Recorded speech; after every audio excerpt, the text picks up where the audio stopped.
La cuchara de plata que había comprado con mi primer sueldo terminó en el suelo, rebotando con un clink hueco que pareció cortar el silencio de la sala. La vela número 7 seguía encendida. La del 5, en cambio, se apagó sola, como si también se hubiera sentido avergonzada. ¿Tú crees que te lo ganaste, papá? La voz de mi hija, firme como un golpe de martillo, hizo que el aire se volviera más espeso que el humo del café de olla recién servido. Antes de continuar, por favor, suscríbete al canal y cuéntanos desde dónde nos escuchas en los comentarios. Mi nombre es Don Héctor. Tengo 75 años, y esto fue lo que realmente pasó. La fiesta la organizaron mis nietos. Yo no quise nada grande. Nunca he sido hombre de lujos ni de ruidos innecesarios. Con un pastel sencillo, música tradicional y mi familia alrededor, yo me sentía completo. Pero ellos insistieron. Querían algo especial para el abuelo. Así lo llamaban. Decían que 75 años no se cumplían todos los días y que había que festejarlo en grande. El salón de eventos estaba en la colonia La Paz, allá en Puebla. Un lugar que solía usarse para quinceañeras, bodas, bautizos. Esa noche, sin embargo, estaba lleno de detalles que hablaban de mi vida. Colgaron fotos mías cuando era joven, una en la que posaba orgulloso sobre mi vieja Vespa azul, otra con mi uniforme gris de la fábrica textil donde trabajé 35 años y una más, la de mi boda con Clara. Clara. Solo ver esa foto me hizo sentir un nudo en la garganta. Ella con su vestido blanco sencillo, yo con un traje alquilado que me quedaba grande. Pero nuestras sonrisas eran tan amplias que iluminaban todo. El olor de tamales recién sacados de la vaporera llenaba el aire, mezclado con el aroma fuerte del café, servido en jarritos de barro. Los altavoces retumbaban con las mañanitas. La gente aplaudía, gritaba mi nombre. Algunos lo hacían con cariño genuino. Otros, más jóvenes, lo gritaban como si fuera un juego. «Ese es mi suegro», gritó Mateo, el esposo de mi hija menor. Su voz fue clara, alegre, sin doble filo. La gente rió. Se escuchó el choque de vasos brindando. Yo no voy a mentir. En ese instante me sentí querido. Por un momento, olvidé el dolor en las rodillas que me acompaña desde hace años, y me permití pensar que todavía tenía un lugar en esa mesa, en esa familia. Cerré los ojos. Pedí un deseo. No lo dije en voz alta. Era algo íntimo. Clara apareció en mi mente como siempre, con su rebozo azul, con sus manos tibias sobre las mías, con su mirada que me sostenía cuando yo ya no podía. No llores, me dije, no frente a todos. Pero cuando abrí los ojos, me encontré con otra mirada, la de mi hija mayor, Lucía. Ya no sonreía, estaba de pie frente al pastel.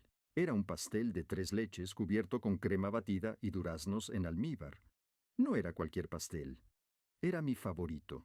Yo lo había mencionado alguna vez, sin pedirlo, y alguien lo recordó. O eso pensé.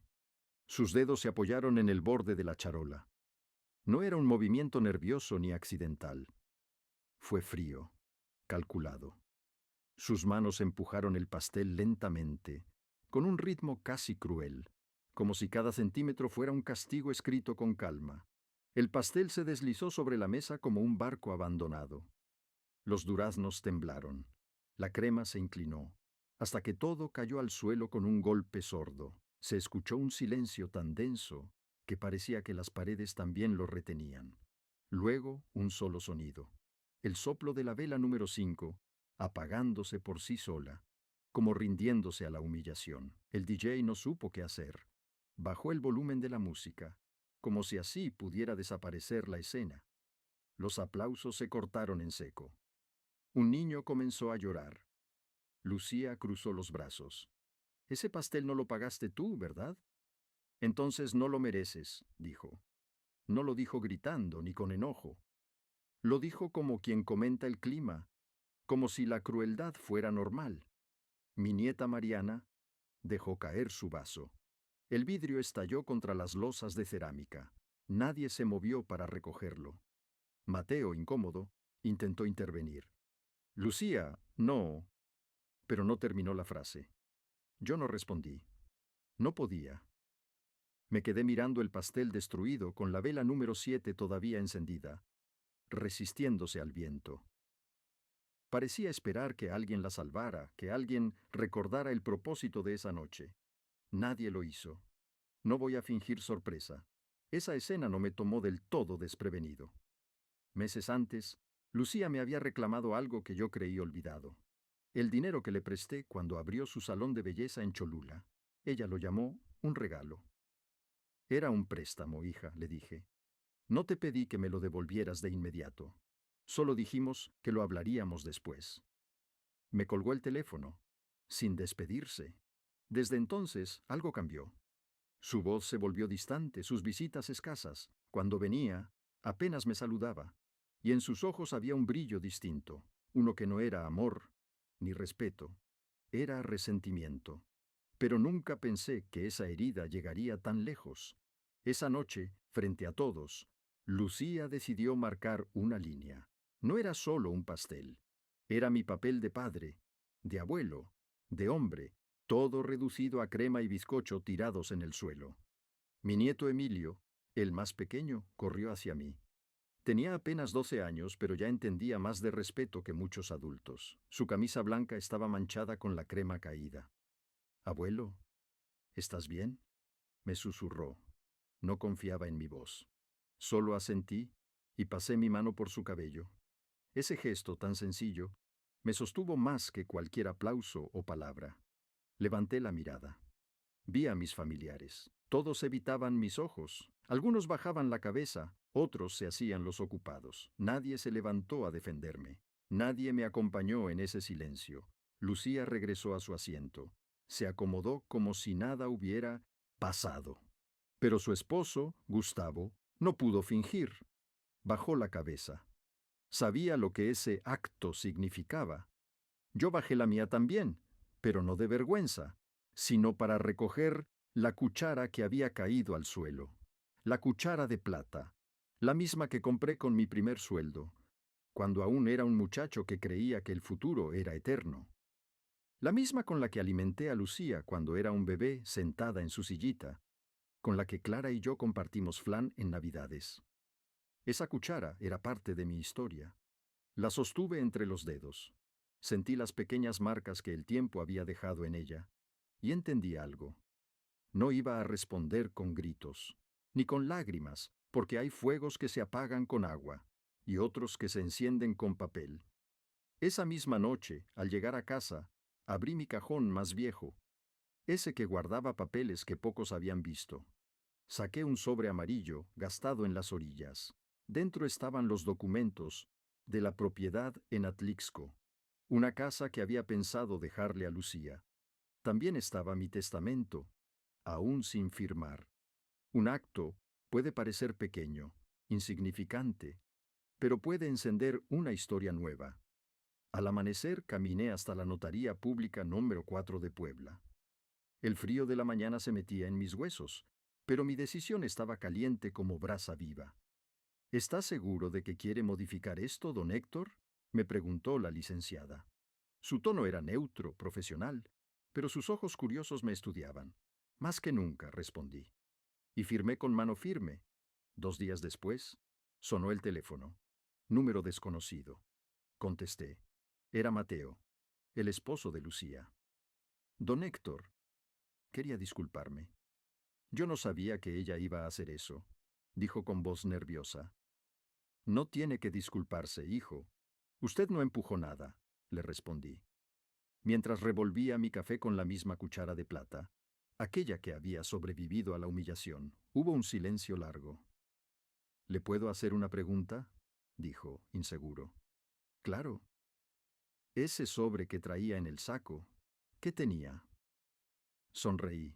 Una llama nueva. La mañana después de la fiesta, el aroma del pan dulce recién horneado se colaba por las ventanas abiertas de mi cocina. El aire fresco de Puebla arrastraba consigo el canto de los pájaros, el murmullo lejano de un camión repartidor y el eco metálico de un vendedor ambulante que anunciaba: tamales oaxaqueños, bien calientitos. Afuera, el sol apenas empezaba a calentar los tejados color teja de la colonia. Adentro, yo revolvía el café con una cucharita que ya conocía el peso de mis silencios. Mis dedos aún olían a cera y a tiempo. El mantel blanco con bordado de girasoles seguía sobre la mesa, como un eco testarudo del día anterior, todavía arrugado, todavía con manchas pequeñas de café y de crema. Pero el pastel ya no estaba, ni las velas, ni la gente. Solo quedaba la soledad sentada en la silla de enfrente, mirándome con paciencia. El café soltaba vapor. El pan de yema, tibio, se deshacía en el aire con ese olor dulce que se pega a la memoria, y sin embargo, la casa estaba impregnada de algo más fuerte, el olor agrio del desaire. Una fragancia invisible que no se va ni con ventanas abiertas. Me senté. Abrí la libreta de tapa dura que Clara me había regalado poco antes de morir. Era roja, con una cinta deshilachada para marcar la página. En la primera hoja todavía estaba su letra redonda y suave. Para lo que no se puede decir en voz alta. Respiré hondo. La tinta azul parecía fresca, aunque llevaba años ahí. Tomé el bolígrafo y escribí. Hoy mi hija empujó el pastel. Pero no fue eso lo que dolió. Dolió que no empujara el orgullo, que no empujara el ego, que no empujara su vergüenza. Las letras me temblaban, pero no era la mano. Era el corazón. Cerré la libreta con un golpe seco. Sentí que la madera de la mesa me devolvía un eco como respuesta. Ese mismo día, decidí actuar. Tomé un camión hacia el centro de Puebla. Las calles estaban llenas de vendedores de flores, estudiantes con mochilas pesadas, y el olor de las carnitas flotando desde un local cercano. El tráfico, como siempre, era lento, pero mi mente iba más rápido que cualquier coche. Llegué a la oficina del licenciado Vargas, mi abogado de confianza, desde hacía años. El despacho estaba cerca del Zócalo, en un edificio viejo con balcones de hierro forjado y paredes color mostaza.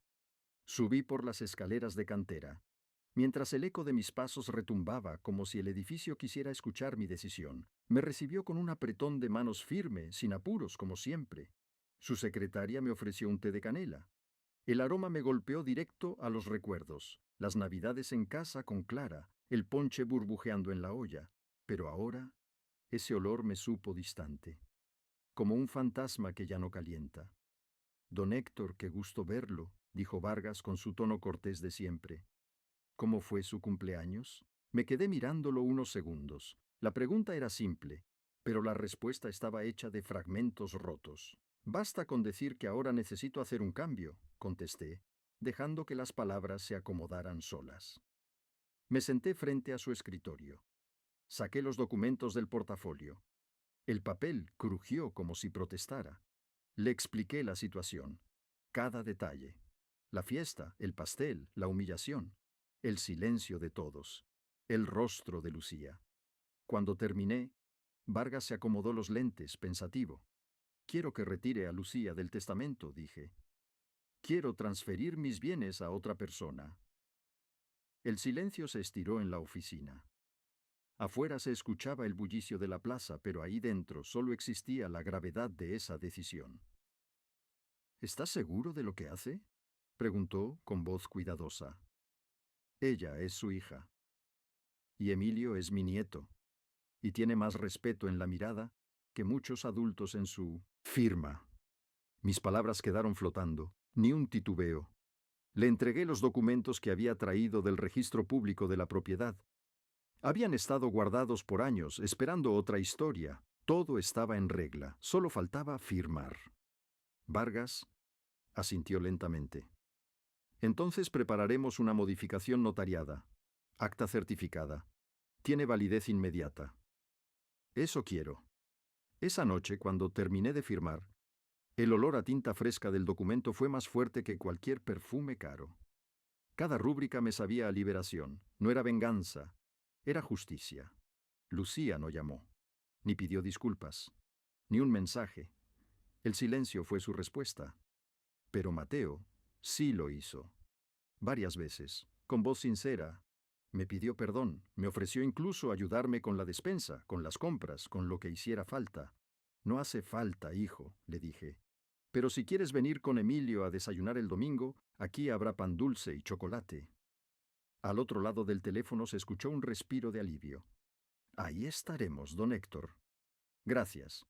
El domingo amaneció con olor a tortillas recién hechas y frijoles refritos en el comal de barro. El sol entraba tímido por la ventana de la cocina, iluminando las partículas de polvo que parecían bailar en el aire. Emilio entró corriendo con las mejillas rojas por el frío de la mañana. Traía en las manos una caja envuelta en papel craft y amarrada con un listón rojo. «Te hice esto, abuelo», dijo con la voz llena de emoción. Abrí el paquete con cuidado. Dentro había una vela pequeña, artesanal, con trocitos de canela molida incrustados en la cera. «Para que nunca se te apague la llama», añadió, con una sonrisa tan grande que parecía iluminar la cocina entera. Lo miré, sentí que el pecho se me abría como un campo bajo el sol, después de la lluvia. Esa noche, tomé la libreta de Clara otra vez. La vela de Emilio estaba encendida sobre la mesa, perfumando el aire con canela, y escribí: «Hoy entendí que la sangre no siempre honra, pero el corazón sí.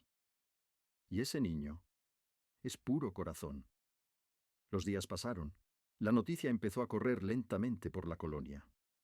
Las voces iban de boca en boca, hasta que llegaron a los oídos de todos. Una tarde sonó el teléfono. Era mi comadre, doña Meche, que había estado en la fiesta. Su voz, siempre directa, sonaba más grave. «¿Es cierto que le quitaste la herencia a Lucía?», preguntó. No respondí de inmediato. Miré la vela de Emilio, todavía encendida en la mesa. La llama se apagó sola, Meche. No la soplé yo. Hubo un silencio al otro lado de la línea, y luego una risa baja, seca, cómplice. «Pues yo hubiera hecho lo mismo, compadre». Una semana después, algo me golpeó de frente. Estaba en la panadería La Delicia, con el aroma de pan de muerto recién horneado llenando el local. Tomaba turno con mi charola en la mano cuando escuché la conversación de dos señoras que no se dieron cuenta de mi presencia. Y dicen que Lucía ya sabía que el testamento no era suyo, que por eso empujó el pastel, para provocar al viejo y que él quedara mal. La otra rió incrédula. «¿Tú crees? Pues le salió mal la jugada». El panadero me miró como preguntando si quería otra pieza, pero yo apenas asentí. No dije nada. Guardé silencio, como si las palabras de esas mujeres fueran cuchillos que aún estaban calientes. Salí con la bolsa de pan bajo el brazo. Caminé despacio, pero dentro de mí una semilla había sido plantada. ¿Y si todo fue premeditado? ¿Y si no fue un arranque impulsivo? ¿Sino cálculo frío? Esa tarde regresé a casa. La laptop vieja que mi hijo menor me había regalado me esperaba en el escritorio. Encendí la máquina. El ventilador zumbaba con dificultad como si también arrastrara años de cansancio. Abrí el correo electrónico. Busqué entre los mensajes antiguos y lo encontré. El asunto decía: «Gracias, papá». Era de Lucía. Lo abrí. Leí despacio: «Papá, gracias por confiar en mí. Sé que aún no firmaste nada, pero sé que lo harás». Releí la fecha.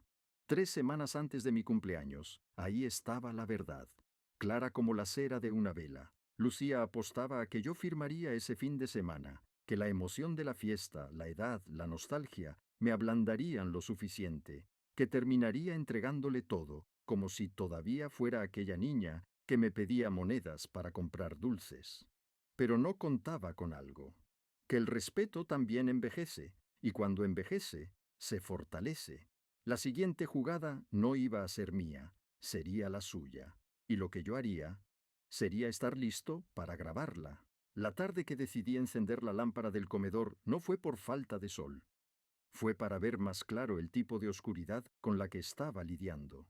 La bombilla colgante, envuelta en un cristal ámbar, lanzaba una luz cálida que caía en ángulo sobre la mesa de cuadros rojos y blancos. Esa misma mesa que había sido testigo de cumpleaños con globos de colores, de tareas de primaria con manchas de tinta, de desayunos apresurados con Clara sirviendo pan tostado. Esa mesa ahora sostenía otra clase de peso, documentos notariales cuidadosamente apilados y una grabadora digital Sony, vieja pero funcional. Una herramienta discreta, silenciosa, precisa, como la verdad. Mis dedos rozaron el plástico negro de la grabadora. Recordé que la había comprado hace más de 15 años cuando todavía trabajaba en la fábrica. La usaba para grabar ideas de diseños textiles o mensajes rápidos que no quería olvidar. Jamás pensé que un día la usaría contra mi propia sangre. 3 días después de la fiesta, Lucía apareció sin avisar. Yo estaba regando las macetas de albahaca y epazote en el patio, sintiendo cómo el agua fría caía sobre la tierra seca, cuando escuché el chirrido metálico del portón. Su voz me alcanzó antes que su silueta. «¿Papá? Aquí estoy», respondí sin dejar la manguera. La vi entrar. Llevaba lentes oscuros, como si quisiera ocultar algo más que la luz del sol. Del brazo le colgaba una bolsa de la boutique El Palacio de Hierro, con ese logotipo dorado que relucía bajo el sol de la tarde. Sus tacones repicaban contra el piso de mosaico del pasillo, cada golpe más firme que el anterior. «Necesitaba hablar contigo», dijo, sin siquiera preguntarme cómo estaba. Asentí. Cerré la llave del agua y la invité a pasar. Caminamos hacia el comedor. El mismo comedor. El mismo espacio donde Clara solía colocar floreros con alcatraces, donde Lucía alguna vez pintó garabatos en servilletas, donde yo mismo marqué líneas en la pared para registrar la estatura de mis hijos. Ese lugar cargado de recuerdos ahora tenía un nuevo propósito: la verdad. Me senté despacio y con un movimiento imperceptible deslicé la grabadora bajo el mantel. Había dejado el modo voz activada. No necesitaba botones, solo esperar. Lucía se acomodó en la silla de enfrente. Cruzó las piernas. Apoyó la bolsa en el respaldo y sin rodeos soltó: «No sé qué tontería estás haciendo, pero me llegó un rumor y quiero saber si es cierto». «¿Qué rumor?», pregunté con la voz serena. «Que vas a cambiar el testamento». Su tono no era de duda, era de reproche, como si me hablara un juez, no una hija. «¿Te preocupa?», dije sosteniéndole la mirada. «No me preocupa. Me ofende. Después de todo lo que hice por ti». La luz de la lámpara golpeaba justo en su rostro, revelando cada gesto de incomodidad. Yo no veía a una hija que quería aclarar las cosas. Veía a una mujer que quería controlar la situación. «¿Y qué hiciste por mí, Lucía?». Ella soltó una risa seca, un sonido áspero que se quebró en el aire. «¿En serio? ¿Te tengo que recordar que fui yo quien te cuidó después del infarto? ¿Que fui yo quien vendió mis cosas para pagar parte de tus medicamentos?». Me incliné hacia adelante. Mis dedos tamborileaban sobre el mantel. «Vendiste una bolsa Louis Vuitton y te la repusieron 3 semanas después, según tu propia cuenta de Instagram». El silencio fue inmediato. Sus labios se tensaron, sus cejas se fruncieron. La luz cálida ya no parecía tan cálida. Le dibujaba sombras duras en la mandíbula. «Mamá te consentía demasiado», dijo con un veneno que me erizó la piel. «Por eso crees que puedes manipularnos con migajas». Respiré hondo. «No son migajas, Lucía. Son años, décadas, sacrificios que no se ven en las redes ni en los salones de belleza». El silencio se alargó. Podía escuchar el zumbido de la bombilla. Incluso la grabadora, oculta, parecía respirar. Lucía se levantó de golpe. La silla chirrió contra el piso. «No puedes quitarme lo que me corresponde». «¿Y quién decidió que te corresponde?». «La lógica. La sangre. La familia. La familia empieza con respeto, Lucía. Y tú la rompiste con esa mano que empujó el pastel». Mi voz bajó. La suya subió. Y en esa diferencia yo encontré mi ventaja. Porque quien grita pierde razón, y quien calla, construye. Antes de irse, lanzó una última frase: «Vas a arrepentirte». No lo dijo con dolor. Lo dijo con cálculo, y cuando el portón se cerró con un golpe metálico, la grabadora aún seguía encendida. Esa misma noche fui a ver a Vargas. La oficina olía a papel viejo y café recalentado. Colocamos la grabadora sobre el escritorio. Presioné play. Las palabras de Lucía llenaron la sala. Su amenaza, su tono, su intento de manipularme. Todo estaba ahí, intacto. Vargas se ajustó los lentes con calma. «Esto puede servir como prueba de intención, de manipulación», dijo con voz grave. «¿Es suficiente? Para modificar el testamento con cláusulas de exclusión, sí. Y si en algún momento intenta impugnarlo, esto servirá como prueba de causa justificada. Hágalo». Sacó los papeles. El olor de la tinta fresca volvió a llenar el aire. Firmé ahí mismo, cada trazo más firme que el anterior. La lámpara de escritorio iluminaba la tinta como si fuera una vela encendida sobre un altar. No me detuve ahí. Pedí 3 copias certificadas, una para mí, otra para la notaría, y la tercera para cuando llegara el momento justo. La siguiente jugada fue más delicada. No bastaba con papeles firmados. Necesitaba blindar mi voluntad. Fui al Juzgado Civil de Puebla. El edificio era frío, con pasillos largos y ventanas altas. Los funcionarios caminaban deprisa, cargando carpetas bajo el brazo. Yo avancé despacio con el peso de mis 75 años, pero con una claridad que ni los más jóvenes parecían tener. Presenté mi solicitud de declaración de voluntad libre de presión, un escudo legal, un blindaje contra futuras impugnaciones. El funcionario me miró a los ojos. ¿Está consciente de lo que está firmando, señor Héctor? Más consciente que nunca. ¿Sabe que esto deja fuera a su hija Lucía de todo derecho sobre sus bienes? Lo sé. La pluma recorrió el papel. El sello rojo cayó con un golpe seco. En ese instante, un rayo de sol entró por la ventana, iluminando justo el sello. Parecía un fuego breve marcando el fin de su codicia. Al salir, vi a Mateo y Emilio esperándome afuera. Mateo me saludó con respeto. Emilio, en cambio, se lanzó directo hacia mí. Traía un libro en las manos. «Mira, abuelo», dijo mostrándome la portada. «El Principito». Lo abracé con cuidado. «¿Quién te lo regaló?» «Tú», dijo riendo, y me abrazó con tanta fuerza que por un momento olvidé todo. Yo no recordaba haberlo hecho, pero entendí algo. A veces los regalos verdaderos no tienen fecha ni forma, solo luz. Esa noche, de regreso en casa, encendí la vela que Emilio me había regalado. La puse sobre el Nuevo Testamento. La llama se reflejaba en el papel, oscilando como si respirara conmigo, y pensé, no todas las llamas se apagan. Algunas solo esperan su momento para arder. El sobre tenía el borde áspero, un cartón viejo, amarillento, sellado con una cinta de notaría que se pegaba como una mordida. Cada vez que lo sostenía, crujía entre mis dedos como si llevara dentro un corazón seco, listo para quebrarse. Lo pasé una y otra vez por las palmas, frotando, como si ese movimiento pudiera aliviar la tensión que se había venido acumulando desde hacía semanas. No era cualquier sobre, era la carta de fuego.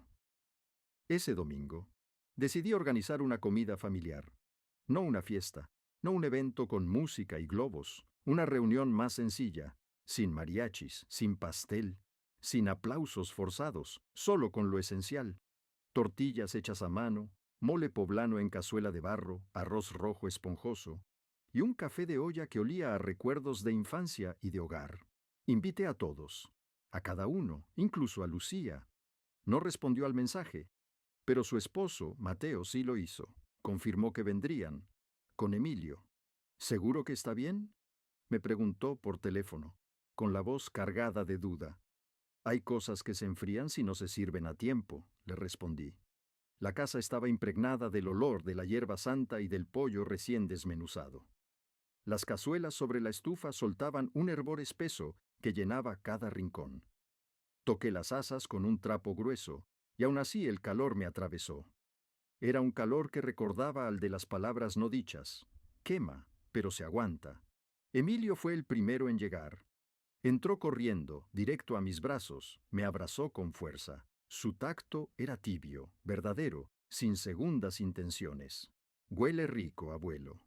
«Hoy se cocina algo más que comida», le dije, acariciándole el cabello. Detrás de él apareció Mateo, más serio. Traía un ramo de girasoles envuelto en papel craft. Los colocó sobre la mesa en silencio, como una disculpa muda, como un puente que intentaba tender. Lucía llegó la última. El eco de sus tacones resonó en el pasillo. Vestido negro ajustado. Gafas de sol grandes que ocultaban la mitad de su rostro. No hubo abrazo. No hubo beso en la mejilla. Ni siquiera un saludo formal. «¿Qué es esto, una trampa?», soltó apenas se sentó en la mesa. No respondí. Coloqué los platos con calma. Serví mole, arroz, tortillas calientes que aún humeaban. Actué como si sus palabras no hubieran existido. Los primeros minutos se llenaron solo con el ruido de cubiertos. El mole estaba espeso, con un sabor profundo a chocolate y especias. El arroz se deshacía suave en la boca. El pan de agua crujía al partirse entre las manos. El silencio pesaba más que cualquier palabra. Entonces puse el sobre la mesa. Lo deslicé hacia ella. Esto es para ti, Lucía. Su mano se tensó al tomarlo. Lo giró, lo palpó, lo sopesó como si pudiera adivinar su contenido por el peso. Sus uñas golpearon el cartón con un ritmo nervioso. Finalmente, lo abrió. Sus ojos recorrieron las líneas con rapidez. Su respiración se cortó. Y luego, se congeló. ¿Qué es esto?, preguntó con un hilo de voz. Una copia certificada del testamento. El nuevo. Nuevo, firmado, sellado, legalizado. Su mirada bajó hacia una hoja anexa. La levantó con manos temblorosas. ¿Y esto? Una carta donde renuncio explícitamente a dejarte herencia. Con pruebas grabadas de tu intento de manipulación. Está anexado al expediente número 25435B del Juzgado Civil de Puebla. Mateo tragó saliva.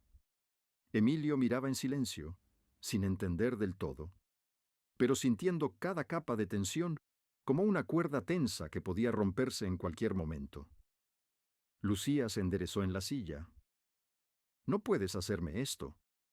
Te lo hiciste tú sola, respondí con calma. El pastel solo fue el empujón, lo demás lo horneaste tú con tu conducta. Golpeó la mesa con la palma abierta. Los vasos tintinearon. Esto no es justo, yo soy tu hija. Y yo fui tu padre. Y cuando tuve que elegir entre mis principios y tu apellido, elegí no traicionarme. Su respiración se volvió agitada. Se levantó de golpe. Vámonos, Mateo. Pero Mateo no se movió. Se quedó sentado, los ojos fijos en el sobre abierto. ¿Tú sabías?, le gritó Lucía. Él levantó la vista despacio. Yo vi el video. Escuché el audio. Y estoy aquí porque también vi lo que le hiciste a tu padre. Las palabras cayeron como piedras. Lucía no pudo ocultar el temblor en su mandíbula. Tomó su bolso con brusquedad. Caminó hacia la puerta. La abrió. Pero antes de salir, se volvió. ¿Todo esto por un pastel? La miré fijo. No, por una llama que tú misma apagaste. La puerta se cerró con un clic seco. Un sonido tan pequeño, pero tan final. Mateo respiró hondo. Se levantó. ¿Necesita ayuda para recoger la mesa, don Héctor? Lo miré. Sus ojos estaban llenos de algo más que pena. Había respeto. Ayúdame con las servilletas, el resto lo haré yo. Entre los dos levantamos las migajas.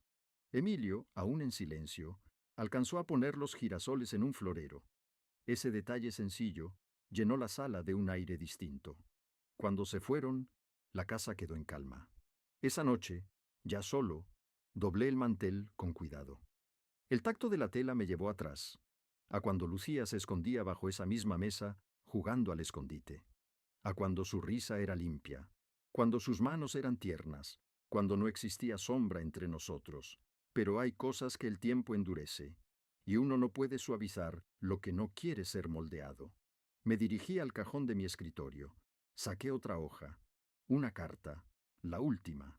La dejé junto a la vela que Emilio me había regalado. La encendí, y supe que el fuego apenas empezaba. El patio estaba lleno. Mesas plegables cubiertas con manteles bordados, sillas blancas alquiladas alineadas en hileras irregulares. El sol de las 4 de la tarde caía fuerte, reflejándose en los platos de barro vidriado, en las botellas de refresco, con gotas de condensación, en los tazones con arroz con leche y en las cazuelas humeantes de mole rehecho. Era el almuerzo comunitario anual que organizábamos en la cuadra, una tradición que había nacido con Clara hace más de 30 años, cuando quisimos que la calle se sintiera más familia que vecindario. Todos estaban ahí.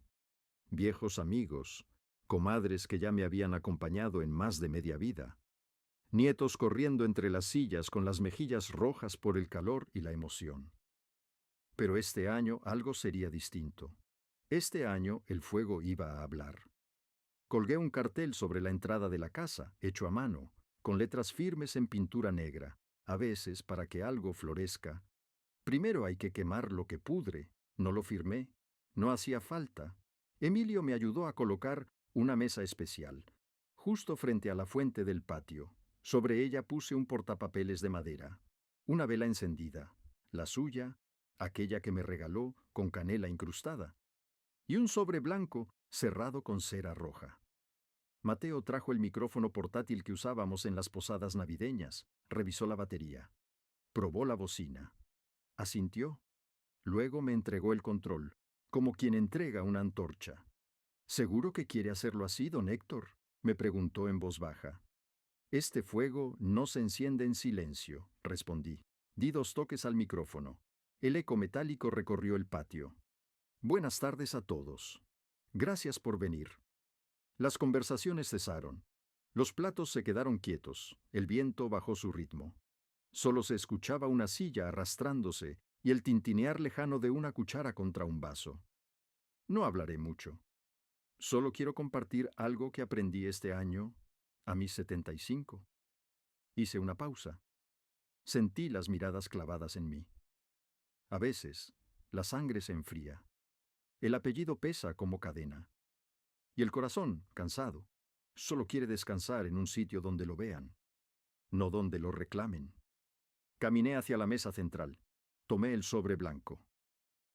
En este documento está mi voluntad final. No por obligación, no por presión, sino porque decidí, después de vivir 3/4 de siglo, que el respeto no es negociable. Un murmullo cruzó el patio. Una voz se escapó del fondo. Esto es por lo del pastel. No me detuve. Muchos vieron lo que pasó en mi fiesta. Otros lo oyeron en la calle. Algunos pensaron que exageraba, que fue solo una broma. Pero no fue solo una broma. Levanté el sobre. Fue un gesto, uno que rompió algo sagrado. La vela tembló sobre la mesa. Este papel simboliza el fuego que no se ve, el que quema en silencio, el que arde cuando un padre es humillado, no en privado, sino ante todos. Me giré hacia Emilio. Por eso, hoy quiero entregar este documento, y lo puse en sus manos pequeñas, al único que me miró con amor, incluso cuando otros me trataron como si ya no valiera. Él lo tomó con cuidado, como si sostuviera un tesoro frágil. Sus ojos brillaban con un orgullo que ningún notario podía certificar. Mateo se levantó. Se acercó y me dio un abrazo. Largo, fuerte. Un abrazo de yerno, sí, pero más aún, de hijo que reconoce. Gracias por confiar en nosotros, don Héctor, susurró. Fue entonces cuando apareció Lucía. A lo lejos, en la entrada, vestida de blanco, gafas de sol grandes. De nuevo tarde, como si siempre llegara cuando la historia ya estaba escrita. Caminó con pasos firmes hasta el centro del patio. Su voz rompió el aire. ¿Qué estás haciendo? ¿Estás anunciando en público lo que yo creo que estás anunciando? El ambiente se tensó. Nadie respiró. Estoy anunciando, dije con calma, que la llama que apagaste aquel día ya tiene a quien le dé calor. Ella dio un paso más. ¿Eres cruel? Y tú fuiste estratégica. Pero te falló el cálculo. Creíste que la sangre te blindaba del respeto. Saqué otra hoja de mi carpeta. La levanté. Esto, para quien dude, es la grabación de aquella conversación, donde amenazas, donde exiges, donde humillas. Mateo la tomó de mis manos, caminó hasta la bocina Bluetooth, colocó la memoria, presionó play. La voz de Lucía llenó el patio como un relámpago. Yo soy tu hija, no puedes quitarme nada, vas a arrepentirte, viejo. Las palabras se derramaron como aceite hirviendo sobre cada rostro presente. Las comadres se miraban entre sí. Los vecinos meneaban la cabeza con desaprobación. Lucía retrocedió un paso. Su mandíbula temblaba. ¿Tú me grabaste? No, respondí. Me protegí. Un silencio se tragó todo. Ella giró sobre sus tacones, dio media vuelta, y antes de salir, lanzó su última daga. Me quitaste todo. Tú te lo arrancaste sola. El portón se cerró con un golpe seco. El eco se extendió como un trueno apagado. Del fondo, Una señora levantó la voz. Eso fue justo. Por fin alguien lo dice como es. Y otra añadió, firme, con un tono que parecía sentencia. La honra no se hereda, se gana. El murmullo se transformó en aprobación. Una corriente de respeto que recorrió el patio entero. Esa noche, cuando todos se habían ido, apagué cada lámpara de la casa, una a una. La cocina quedó en penumbras. El pasillo se oscureció. El patio quedó solo con el rumor del agua en la fuente. Menos una luz permaneció encendida. La vela de Emilio. Él dormía ya en la habitación de visitas, respirando profundo. La carta reposaba en la cómoda, junto a una foto enmarcada. Clara, yo y él de bebé en mis brazos. Tomé la vela. La llevé hasta la mesa. La miré danzar con su pequeña flama, y por primera vez en mucho tiempo, sentí que no tenía que explicar quién era yo, ni cuánto valía, ni por qué encendí una llama que ella misma decidió extinguir. Porque hay fuegos que se soplan, y hay otros que nunca se apagan. Este se queda.